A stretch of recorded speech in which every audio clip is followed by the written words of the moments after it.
The 2012 Mercedes CL Class Black Edition V2 by Prior Design.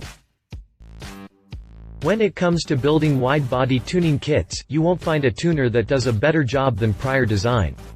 Heck, it was only a few months ago when they released a wide-body kit for the Mercedes CL Class Luxury Coupe. Apparently, it didn't take them too long to build off of that with what they call version 2 of the Black Edition program. Similar to what we saw previously, Prior Design really went balls to the wall on the Black Edition V2, dressing up the CL Class with a package that's far sportier and more aggressive than its predecessor. For this program, Prior Design fitted the Mercedes with a slew of new bodykit components, all of which are made from Dura-Flex Fiber Reinforced Plastic. The kit includes a new front bumper, a front lip spoiler, larger side skirts, a rear bumper and diffuser, a new front hood, and mesh grills. For the entire package, Prior Design has stickered a price of €12,900, which is around $16,500 based on current exchange rates.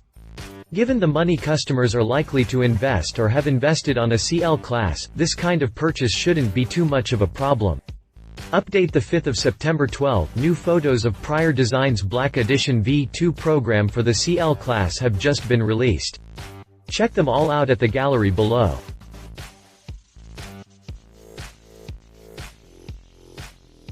If you liked this video, please share your thoughts in the comments below and don't forget to hit the subscribe button.